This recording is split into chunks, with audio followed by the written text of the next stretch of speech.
things are going on there or have gone on there, and some of them are at the airport trying to meet us up. Hopefully they will meet us before the program runs out, but we cannot wait. The discussion must continue. For the furtherance of this event, I'd like to welcome some special guests in our midst. Everybody's special, but for the purpose of this event, they will be performing certain tasks and we need to recognize them.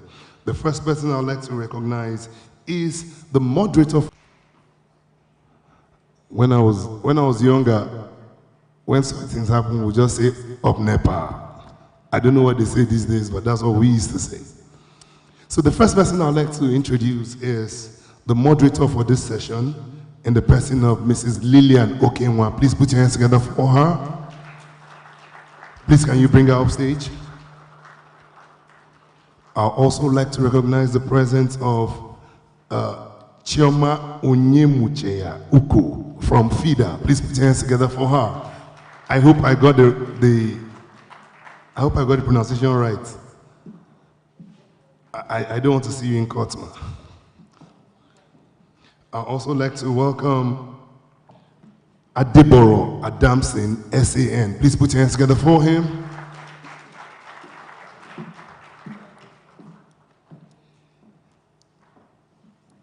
Also, I would like to recognize the IG of Police here, represented by the CP Legal in the person of Mr. Ohiozoba Ehiede. Please put your hands together for him. You're very welcome, sir. Hopefully, if you talk anyhow, you're not going to see anyhow. Police is here. But they say police is our friend. Also with us is, from the Federal High Court, Justice Ibrahim Buba. Please put your hands together for him. You're very welcome, sir. From the whispering, I think I got something wrong here.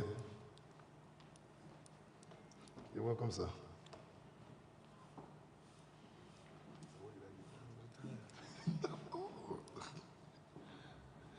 Justice Ibrahim Buba, retired of the Federal High Court. Please put your hands together for him.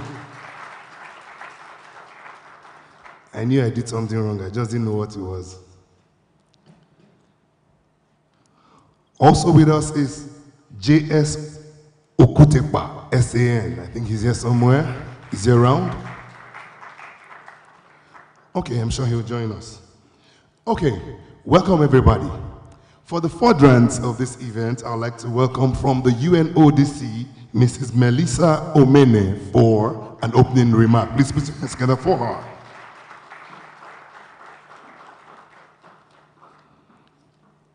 UN supporting development. Thank you very much.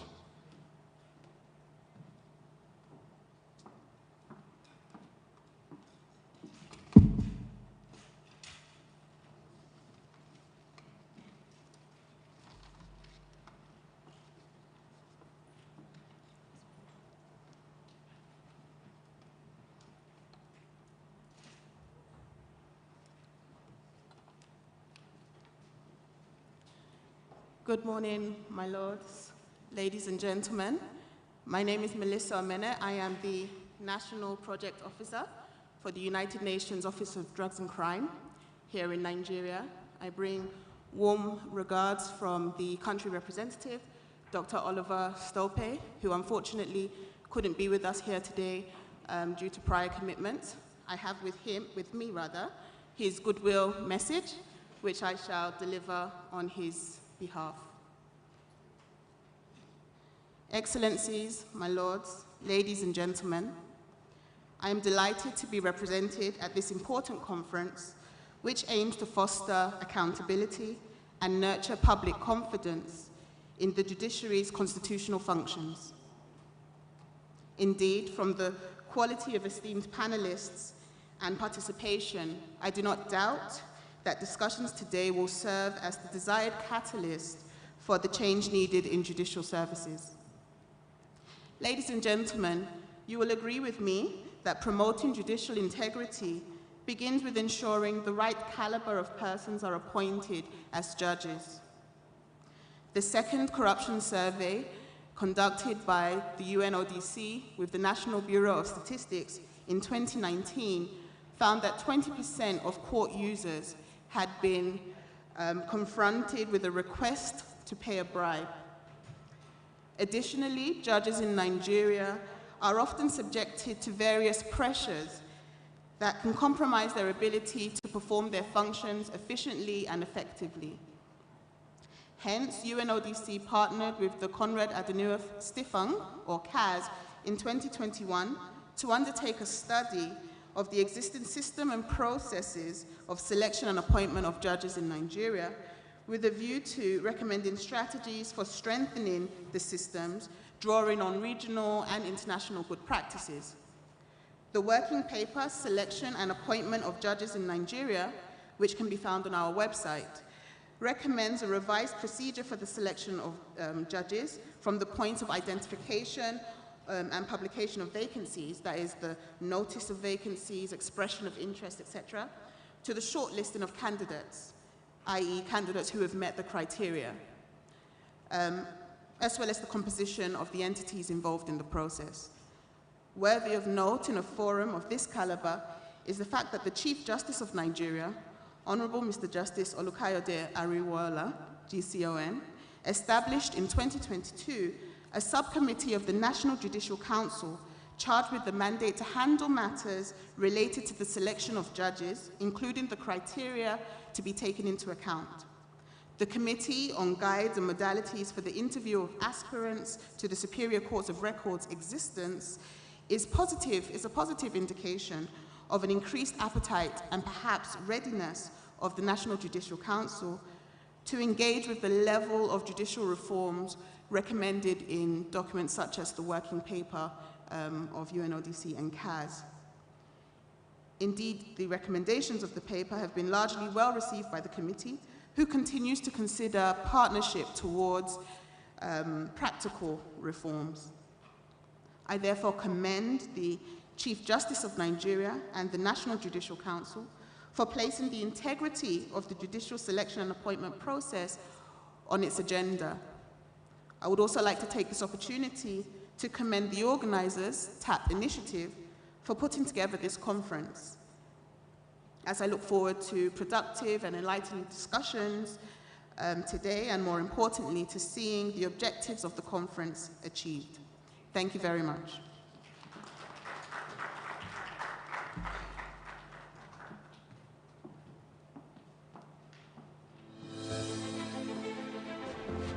Thank you very much. Hi, my name is Martin Obono, the Executive Director of TAP Initiative. Like you. I want to use this opportunity. Please put your hands together for one more time. I was going to ask that we watch something. Hi, my name is Martin Obono, the Executive Director of TAP Initiative.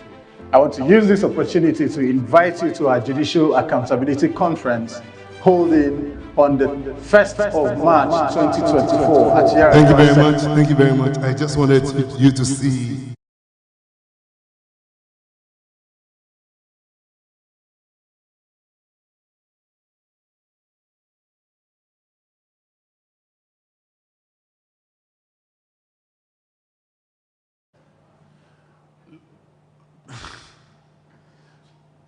It's very difficult to actually watch yourself talk. I don't know how many of you can actually sit down and watch yourself talk for more than 2 minutes, but I just can't. So that was a trap. I want to welcome you all to this very important meeting. I want to especially welcome the embassies and high commissions represented here by their ambassadors or high commissioners or political officers. I want to especially welcome the guests, the discussants and the panelists on this very, very important meeting. Our very keynote speaker just took ill. That is Honorable Justice Musa Datijo, and he couldn't make the meeting. One thing that is very important that we need to understand is that when it comes to judicial accountability, nobody wants to be accountable, not just in terms of judiciary, but it also has to do with where we come from, our nature as human beings. Yesterday, I was having a conversation with people on the spaces, and one of the major things I said to them was that if you look in the household, for example, parents don't want to answer questions, they don't want to be accountable to their children most of the time. So you're talking and you're afraid. You don't want to answer some very critical questions like, Daddy, where are you coming from? Daddy, where are you going to? And it's just in our nature, you know, when you trickle it down to our personalities. So when you then bring it up to institutions, it becomes extremely difficult because nobody just wants to be accountable for any reason. People don't like questions. Why are you asking me? What is your problem? So it is not difficult. It is not different from what we then see in our public institutions because people's personalities actually migrate into public institutions, whatever character traits that they have. So when we say we want to have a program on judicial accountability, we get a lot of backlash from the judiciary. But the question is, should the judiciary be afraid of being accountable to its own people? Should the justice system be afraid to be accountable to its own people, to the people that they want to serve? Why would you want to have a conversation and none of the key elements from the CJN down to the FCT High Court would not want to sit down with you to have this conversation of judicial accountability? What is the problem? Second and most important is the fact that we tend to look at people who are in public office as demigods. And that's why they don't like us asking them questions. And it is very important to say that while we are here, we are not trying to antagonize anybody. We are trying to improve one of the most critical sectors of our society by asking these very important and pertinent questions that range from appointment of judicial officers. I might tend to disagree with you, UNODC, in terms of the approach of the Chief Justice of Nigeria by appointing family members or granting family members access to be appointed into the judicial offices in Nigeria, because that is a big ethical question, and I understand that my learned Silk disagrees with that because he feels competence should trump any other thing, and that the constitutional requirement that is needed for appointment of judicial offices is legal and not ethical. However, we are having a jurisprudential conversation here, so it's very difficult to either agree whether this person is right and that one is wrong. But when it comes to justice, there is something that speaks louder, and that is ethics and how delicate that office is. My brother, Desiade Onju, and I were having a conversation on the spaces yesterday, and he talked about how delicate it is to actually have somebody as a judge, because you expect high moral standards from that person. Because justice delivery is not just about judgment, it is about justice in itself. So when we come here, we are talking about how to make the code of ethics for judicial officers much more stronger. How do we hold them to this code of ethics that you have mentioned, UNODC? And it is very important that we just don't wish or wash things under the carpet and just sweep them like that, because at the end of the day, the gavel of a judge is as strong as the spoken words of God. Because a judge is the only person who has the right to deny you of your freedom. It is the judge who has the right to deny you of life. So they are second most powerful people outside God, after God. So we need to ensure that we demand certain standards from this institution. Today, the perception of the judiciary is in shambles. Majority of us seated here are lawyers or aspiring to the bar. If the judicial system continues to nosedive, the perception of the judicial system continues to nosedive, you will have no jobs by tomorrow. Because nobody will be suing anybody. Nobody will be coming to you for alternate dispute resolutions. Nobody will be coming to you for agreements or anything that you think you do. So, on this very note, I do not want to take over the very important role of Honorable Justice Ibrahim Buba, who is the keynote speaker. I would like him to do the work that he knows how to do best. And at this point, I would like to say thank you so much once again for coming. And I want to thank my family for being here, my mother, my father, my brother, my sister, and everyone else who have made it here. Thank you so much. I wish you the best celebration.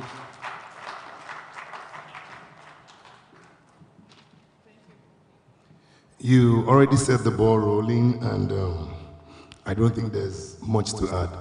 Just that on the spaces yesterday, there were a couple of statements I'd like to reiterate so that we can discuss them as time goes on. A very good lawyer is a lawyer that can argue cases and win cases. But they say a great lawyer is the one that knows the judge. Is that true? We'll find out as the discussion continues. Ladies and gentlemen, for the keynote address, I'd like you to please put your hands together and help me welcome to the microphone the very Honorable Justice Ibrahim Buba, retired of the Federal High Court, for the opening remarks.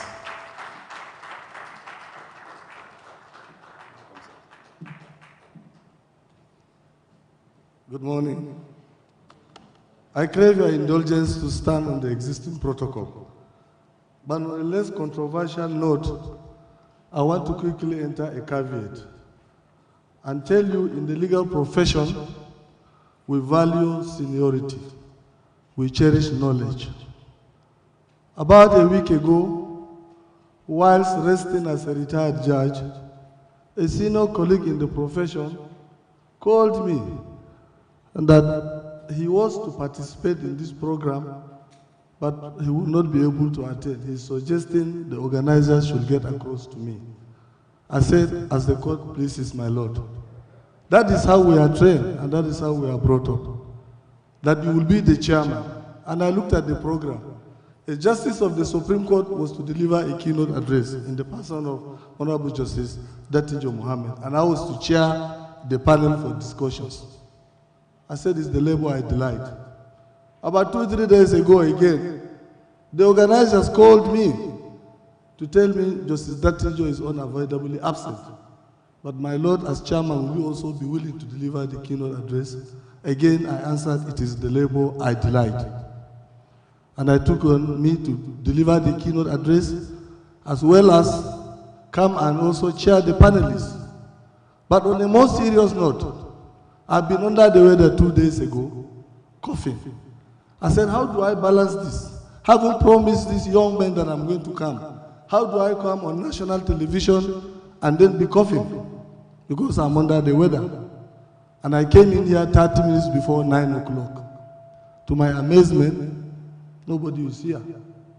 And I had to stay outside because of the cold. We are far 1 hour behind schedule. That is not the tradition I know of, and that is not the tradition I was brought up under. I'm a product of the Nigerian bar. I'm also a product of the Nigerian judiciary.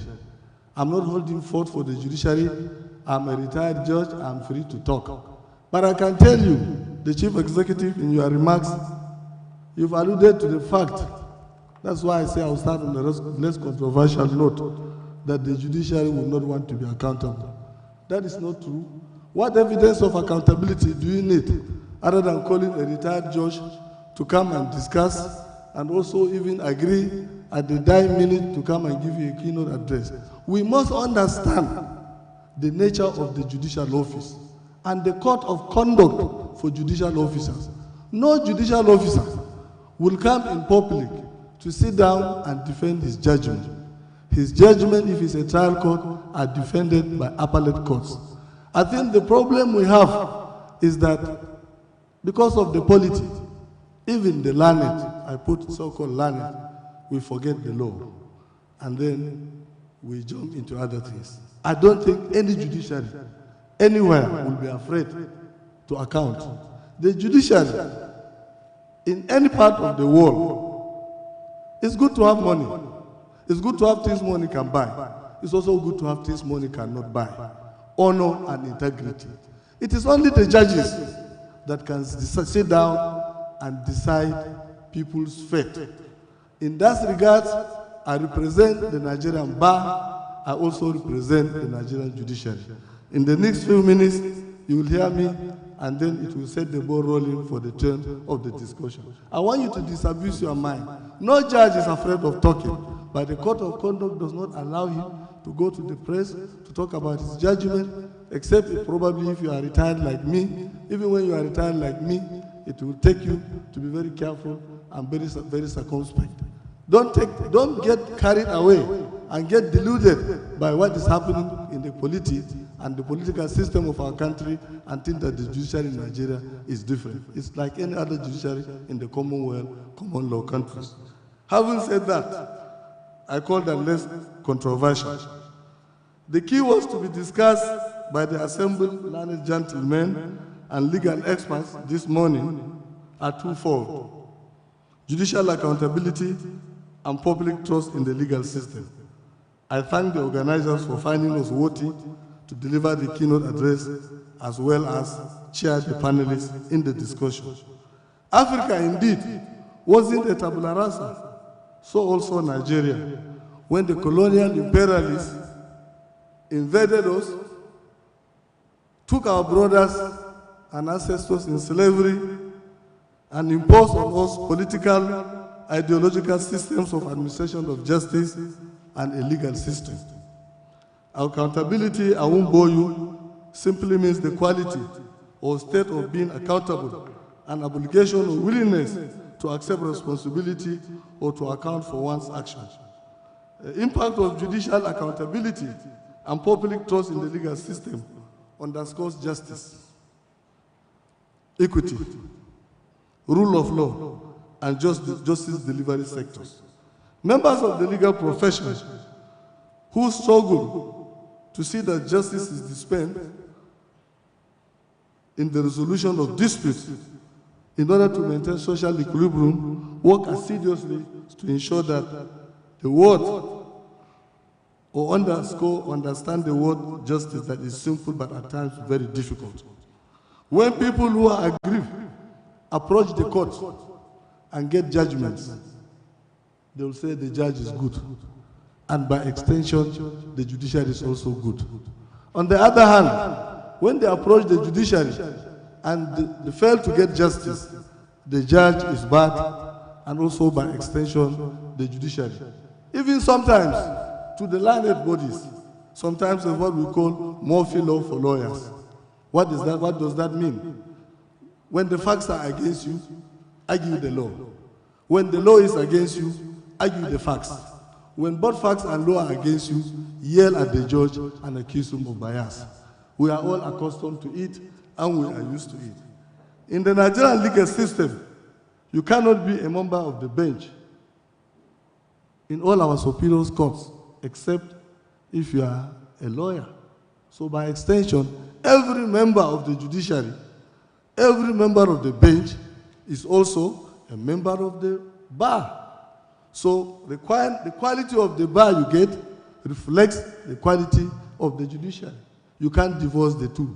Like I say, I'm a barman, having practiced law from 1986 to 2003, and I'm also a benchman, having served on the Nigerian judiciary for 19 years. I am therefore comfortable to talk about the Nigerian judiciary and the Nigerian bar any day, anytime, when called upon, as I am being urged to do today. The legal profession prides itself as a noble and honorable profession, one of the oldest professions in Nigeria. In 1985, at the National Theatre at Igamu, Lagos, Nigeria celebrated the centenary of the legal profession. I was then in the law school and I attended under the President Babangida regime. From 1985 to date, it's about 39 years. That is why I can comfortably tell you the legal profession in Nigeria is 139 years old, older than most of the professions. And therefore, we should have to understand where we are coming from. And by extension, I am 66 years and only 2 years older than the Nigerian state. So we in the legal profession should be able to understand where we are coming from and where we are today and what are the problems and how do we move forward. Now, consequently, when we gather today's discussants, who are all eminently qualified lawyers in their own rights, to discuss the impact of judicial accountability on public trust in the legal system, we are in effect inviting members of the legal profession from whom the judiciary comes from to discuss the all-important topic, for you can't divorce the bar from the bench and the bench from the bar. For you to be a judge, you must have been, again for the obtained time, a lawyer. Consequently, the keynote address at the legal profession, the judiciary from inception to date, and how we got where we are, and how well we have fared. Without usurping the notions which I will share, I want to draw your attention to a few historical facts that you can't deny. Shortly after our independence in 1960, I will give you the keynote address. I won't read it, I will talk to it.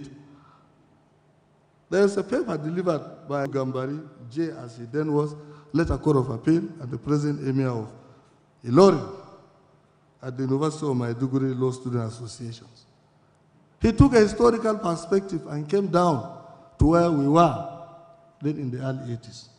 You will all recall the famous case of Alhaji Adegbero against Chief S.L. Akintola 1962 All Nigeria Law Report, where the Federal Supreme Court of Nigeria, Bademola, CJN, the issue was, how do you remove a premier? The Supreme Court, as early as that time, delivered a judgment. If it appears to the premier or the premier that he has lost confidence, then whether the vote should be on the floor or people should sign on the vote. The judgment of Justice Ademola that cannot be faulted went to the Privy Council. Of course, a lot of people don't know what Privy Council is. Went to the Privy Council, and it was upturned. And that was the last time decision of this country went to Privy Council. The facts are very well known, but I won't bog you on it.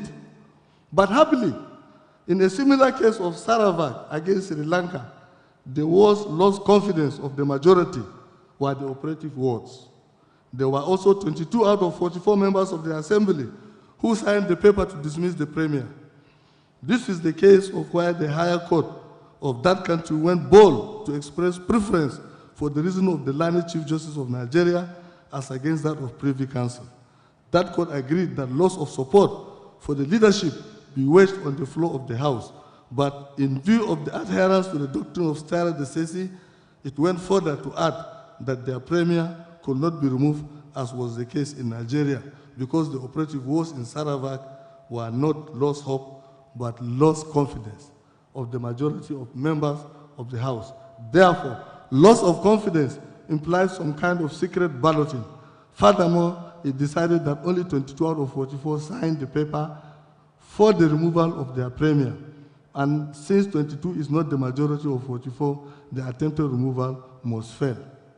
Of course, the point to be noted in this discourse is the importance into the importation into the Constitution, the yardstick of gauging support or confidence in the above instance. It is by vote, by show of hand. Secret ballot is outside on the floor of the House of the House on court. So the ingenuity in judges filling the gap or writing into the Constitution matters uncontemplated by the legislators or provided in the Constitution and them the inglorious name of judicial legislators. Of course, we also recall the famous case of Chief Awolowo against Federal Minister of Internal Affairs, where the late chief was being charged for treasonable felony. He invited one Mr. Gratian to come to Nigeria and represent him.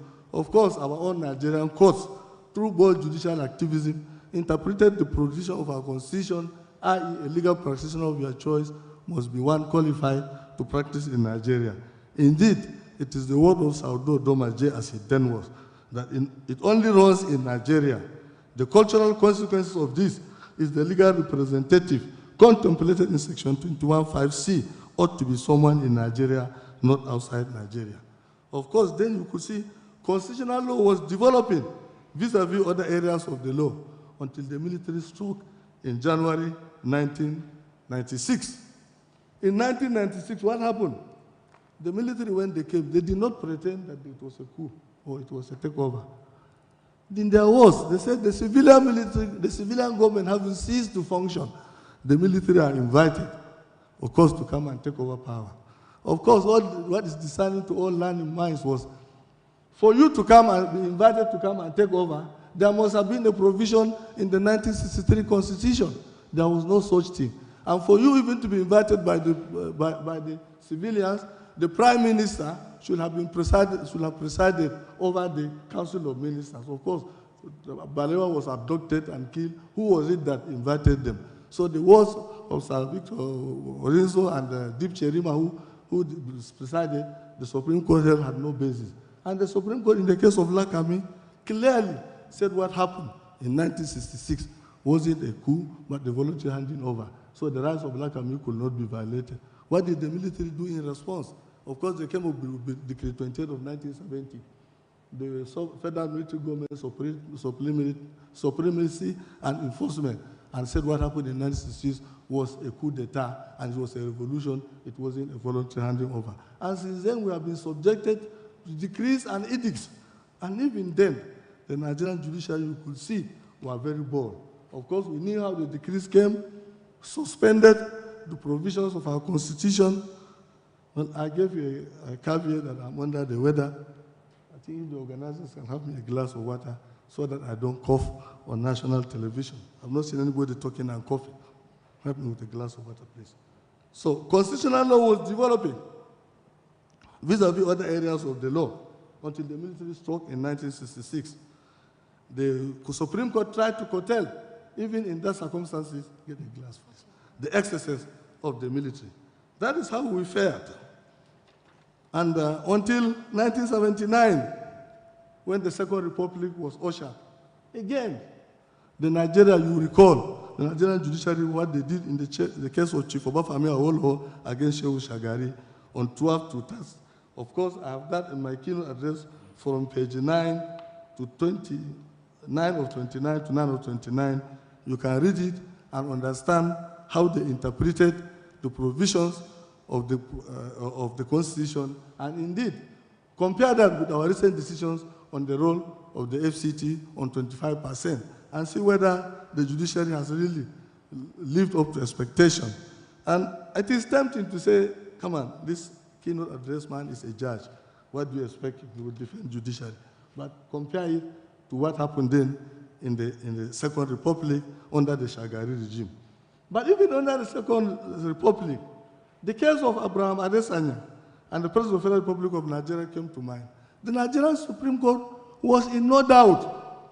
When Sir Victor Oviowski, Chief Judge of Bendel, was appointed chairman of FEDECO, he was a serving chief judge. He did not retire. Abraham Adesanya, Senator Abraham Adesanya, on the floor of the National Assembly, said it was unconstitutional. He couldn't have been appointed. He was defeated. The matter went up through to the Supreme Court. The magic word that came was locus standi for the first time. And what was the view of the Supreme Court? Run through all the judgments, Adanda Fatah will absorb, that for the judiciary in Nigeria, we have a young constitution, that Roma mongering should be a thing of the construction size and market women, not for the judiciary. To deny any citizen of Nigeria who believe is aggrieved to come to court on the basis of local standard will be a ready recipe for disenchantment with the judicial process. So, some of the views you can see open the gate of the court so wide as a church door. Allow every member of the litigation Congress to come in and deal with vexatious litigants. But if you read the views of Justice Mohammed, you can see the danger the Nigerian judiciary saved the country. If every member of a House of Parliament or legislator loses and runs to court, there will be no democracy. It's akin to saying every student in the university who fails exams should go to court. No court will be able to contend with the number of litigations that will come up. Of course, later on, cases like Dunia and other ones, Thomas Olufo said you can see the Supreme Court of Nigeria coming to terms with the issue of local standard and coming down when it comes to, thank you, odd cases that really involve public interest litigation. Of course, this is the part you cannot take away from the judiciary of the Second Republic. Cases like Nafi Rabiu against state, you could see how the Constitution was interpreted, that ours is a new one, and we must take into account our own pluralistic society where we live in.